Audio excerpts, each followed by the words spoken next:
우린 늘 주님과 친밀한 교제를 나누고 계십니다. 물론 예배에 나오는 것도 중요하지만 그 예배가 우리 삶 가운데 이어져서 순간순간 주님을 기억하고 주님과 교제하며 어떤 선택 앞에 놓였을 때 주님께 질문할 수 있는, 그리고 그 가운데 예수를 닮아가고 그 사랑을 알고 또 사랑을 훈련받아서 사랑을 흘려보내는 그러한 성도로 살아가고 있는가, 그것이 바로 슬기로운 처녀의 모습이요 태도인 것입니다. 우리는 주님과의 친밀한 교제를 늘 나누고 있습니까? 그 질문으로 오늘 이 말씀을 듣기를 원합니다. 이 열처녀 비유를 통해서 예수님은 천국을 열처녀 비유로 이야기하셨는데, 이 열처녀 비유를 현대적으로 재해석해서 이야기하기를 원합니다. 예수 미션의 이제 마지막 날 10명의 유죄는 서로의 어깨를 끌어안고 있었습니다. 우린 평생 주님만 바라보며 복음을 전하며 살자. 10개의 목소리가 하나로 결단했습니다. 그때 그 맹세는 진심이었죠. 그러나 이제 졸업이 찾아오고 세상이 찾아왔습니다. 성경은 이 비유의 핵심 긴장을 단 한 단어로 압축하죠. 신랑이 더디 오므로, 신랑이 더디 오므로. 이것은 단순한 지각이 아니라 믿음의 열정이 현실과 부딪히는 그런 시간들이에요. 취업 준비의 긴 터널, 결혼 후의 육아, 조직 안에서 자신을 치우며 버텨야 하는 직장 생활, 부모의 노환과 죽음, 함께 불을 지폈던 목사님의 갑작스러운 사임, 믿었던 공동체의 균열, 신랑은 아직 오지 않으시면 한밤중이죠. 영적인 한밤중을 견디어 이겨야 하는 과정들이 필요했던 것입니다. 이때 다 졸며 잠들었더라, 이런 표현을 하고요. 열처녀 모두 다 졸며 잠들었습니다. 이내 깊은 잠으로 빠져들었죠. 믿음의 열정도 식어버렸습니다. 지혜로운 다섯도 기다리다가 잠이 들고, 미련한 처녀 역시 기다리다 잠이 들고 말았습니다. 이제 어리석은 다섯, 사회적으로 성공한 이도 있었고 교회 직분을 성실히 감당하는 이도 있었습니다. 주일 예배 출석하고 봉사하고 헌금도 다 했어요. 어떤 외적 지표는 부족하지를 않아요. 그러나 그들에게 별도의 기름이 없었던 것이 문제입니다. 별도의 기름이 도대체 무엇일까? 별도의 기름. 그들 신앙은 언제나 무언가에 기대어 타고 있었습니다. 탁월한 선교자의 그 언어가 신금을 울릴 때, 감성을 자극하는 찬양의 선율이 울릴 때, 신앙 좋은 배우자가 새벽 기도를 다녀올 때, 부흥의 뜨거운 열기가 온몸을 감사할 때, 그때 그 정도가 모두 다 있었습니다. 평소에 늘 주님과 친밀한 교제를 나눌 시간은 별로 없었죠. 바쁜 일상 속에서 나의 믿음과 열정은 조금씩 뒤로 밀려가기 시작을 합니다. 어느 순간부터는 아주 사라져 버리죠. 반면 지혜로운 다섯은 고대 헬라어의 의미로 마음의 중심을 이야기하여 프렌, 지혜롭다는 것, 그의 마음으로 늘 주님을 사모했다라는 것을 이야기하고 있습니다. 아는 것이 아니라 아는 것이 삶으로 연결되었다는 거예요. 물론 그들도 한때는 흔들립니다. 세상의 무게에 짓눌리기도 하고 하나님 멀게 느껴지는 그 어둠의 시간, 광야의 시간도 있었죠.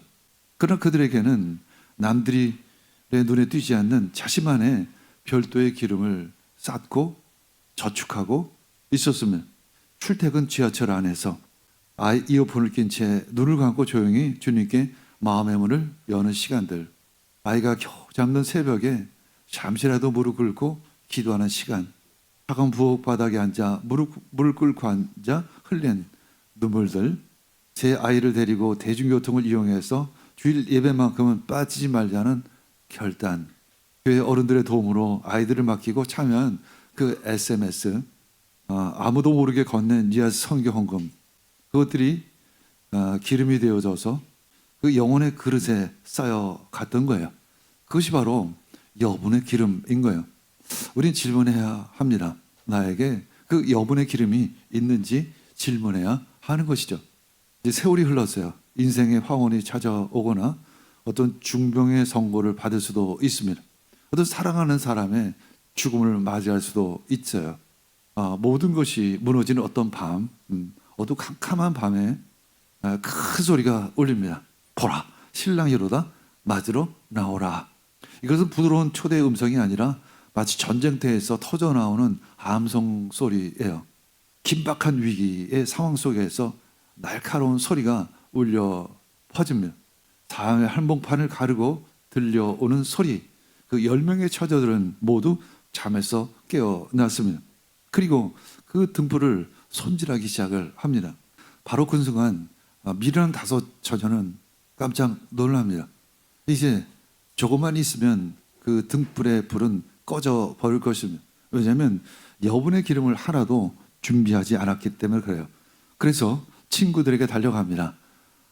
친구요, 제발 너희 기름을 조금만 나에게 나눠줘. 내 등불이 다 꺼져 가는구나. 그 말을 듣는 그 지혜로운 5 친구는 거절하고 싶지는 않았지만 그것은 나눠줄 수 있는 것들이 아니었죠. 왜냐하면 그것은 소유가 아니라 주님과의 치밀한 관계이기 때문에 그러한 것입니다.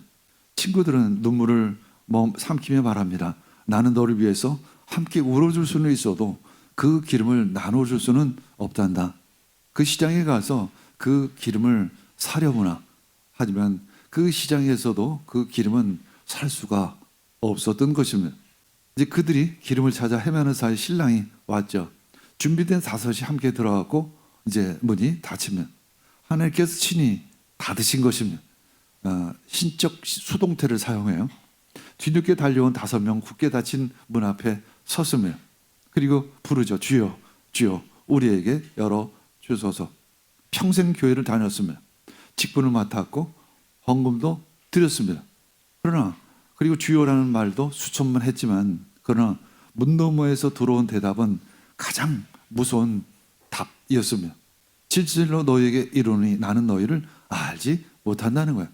알지 못한다. 여기서 안다는 것은 지식으로 아는 것이 아니라 치밀한 교제, 나눔 가운데 아는 것을 의미해요. 하나님 입장에서 우리를 모르지 않으시겠죠. 이름은 알겠죠. 그러나 마음과 마음을 한 번도 별로 나눈 적이 없었다라는 그런 의미인 것이죠. 그런 의미로 우리 진정 주님과 친밀한 교제를 나누고 있는가라는 질문을 해야 하는 것입니다. 그런즉 깨어 있으라. 너희는 그날과 그 시각을 알지 못하느니라. 늘 깨어 있으라. 이것은 바로 늘 주님을 기억하라. 늘 주님과 친밀한 교제를 나누라 라는 의미인 것입니다. 그것이 바로 이 신앙의 시작이요 끝인 것입니다. 마태복음 7장 21절 읽겠습니다.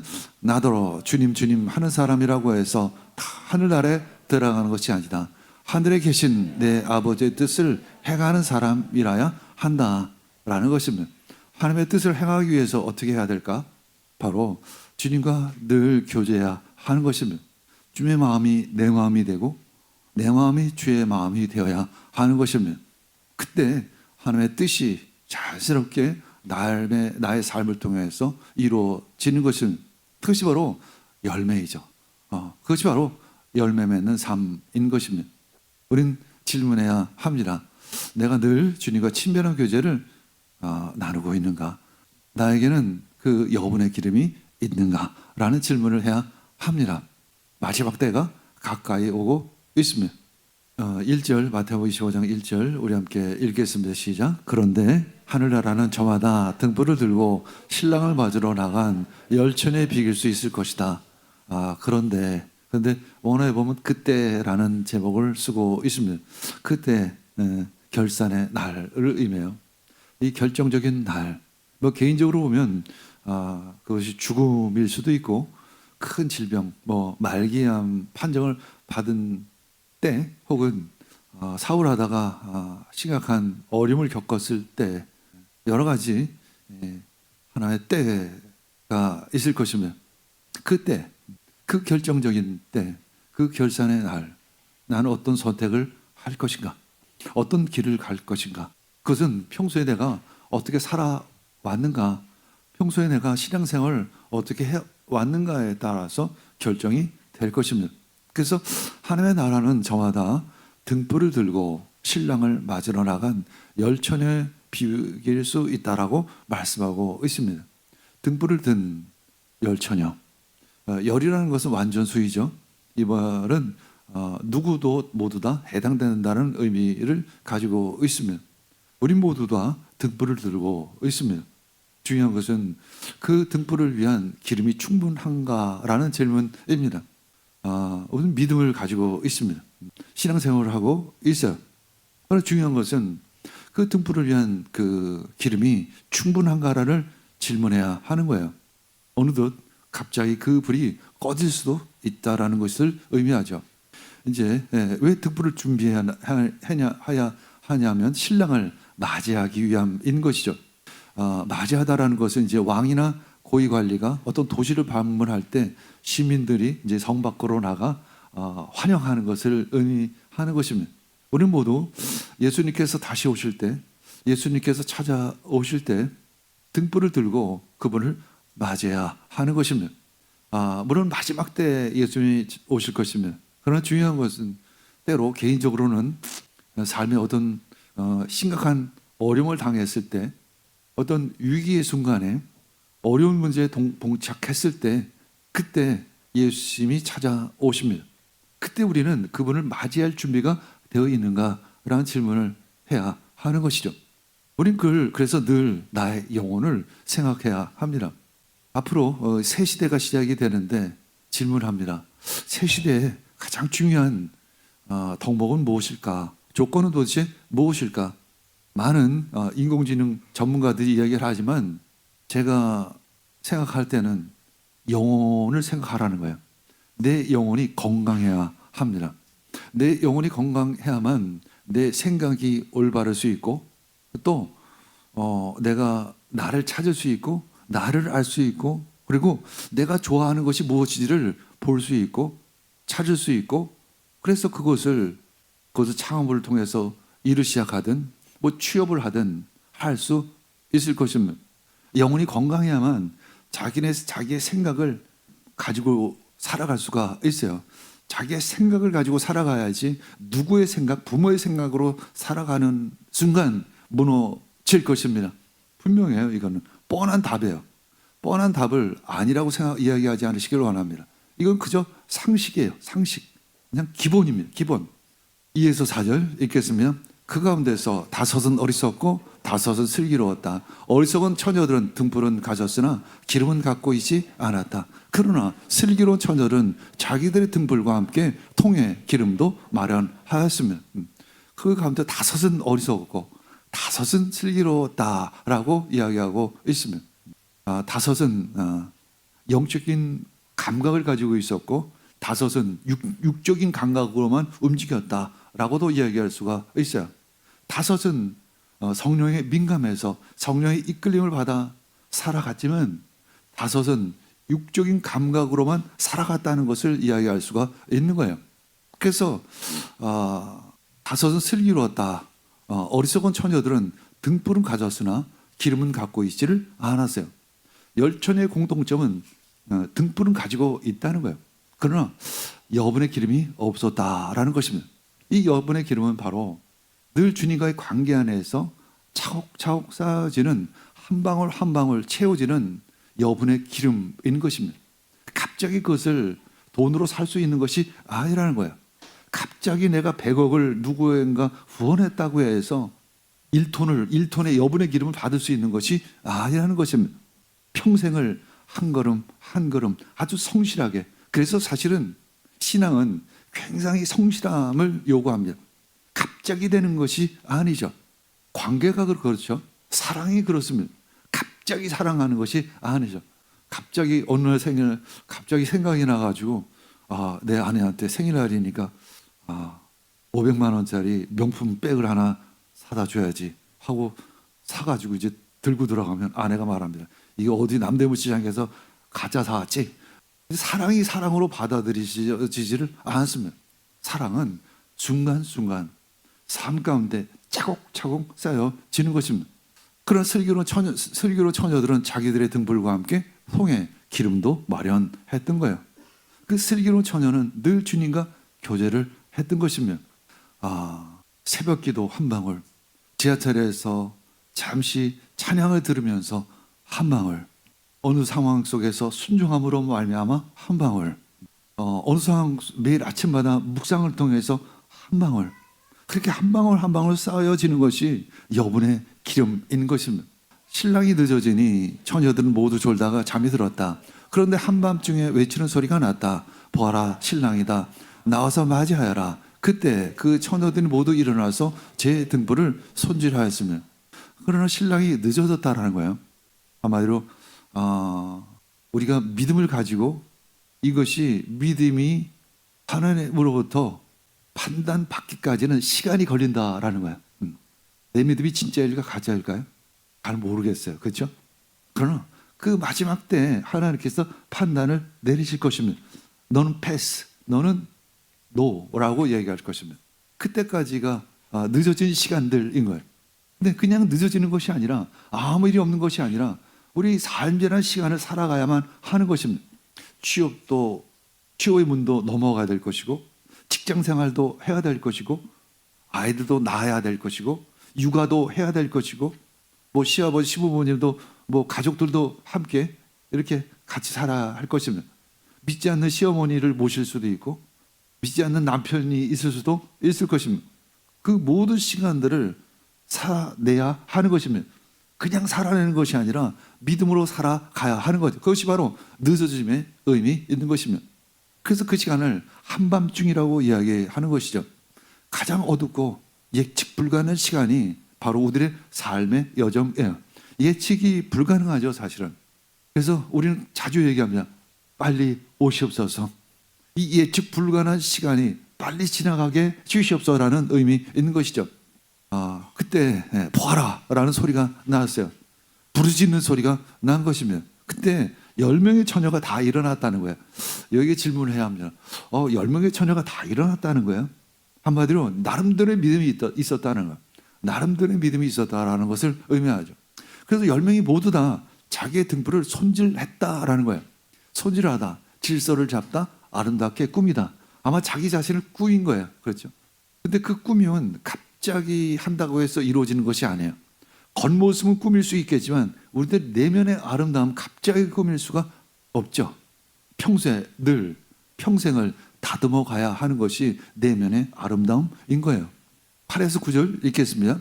미련한 처녀들이 슬기로운 처녀들에게 말하기를 우리 등불이 꺼져가니 너의 기름을 좀 나누다오 하였다. 그러나 슬기로운 처녀들이 대답을 하였다. 그렇게 하면 우리에게나 너에게나 다 모자랄 터이니 안 된다. 차라리 기름 장수들에게 가서 사서 쏴라.